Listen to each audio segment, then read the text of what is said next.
Hi friends, welcome back to our study house. నేను మీ సంజు సందీప్. ఈ రోజు మనం ఈ వీడియోలో కమిటీలు మరియు వాటికి సంబంధించిన చైర్మన్ల గురించి అయితే పూర్తిగా తెలుసుకుందాం. వీడియోని అయితే ఎవరు కూడా స్కిప్ చేయకుండా చివరి వరకు చూడండి. చూసే ప్రతి ఒక్కరు ఒక లైక్ చేయండి. ముసాయిదీ కమిటీ వచ్చేసి డాక్టర్ బిఆర్ అంబేద్కర్ చైర్మన్ గా ఉండడం అయితే జరిగింది. సలహా కమిటీ, హక్కుల కమిటీ, రాష్ట్రాంగాల కమిటీకి వచ్చేసి సర్దార్ వల్లభాయ్ పటేల్ అయితే చైర్మన్ గా ఉండడం అయితే జరిగింది.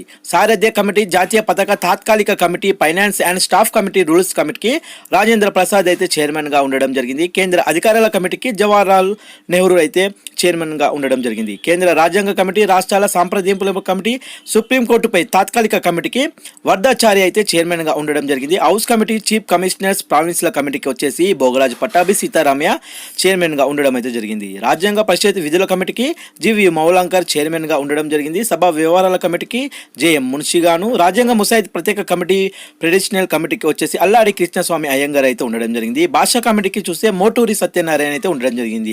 చూశారు కదా, వివిధ కమిటీలకు సంబంధించిన చైర్మన్ గా ఉన్న వారి యొక్క పూర్తి ఇన్ఫర్మేషన్. వీడియో నచ్చితే మాత్రం అలా చూసి వెళ్ళిపోకుండా ఒక లైక్ చేయండి, షేర్ చేయండి, సబ్స్క్రైబ్ చేసుకున్న వారు ఏమైనా ఉంటే ప్లీజ్ సబ్స్క్రైబ్ కూడా చేసుకోండి. థ్యాంక్ యూ ఫ్రెండ్స్, జై హింద్.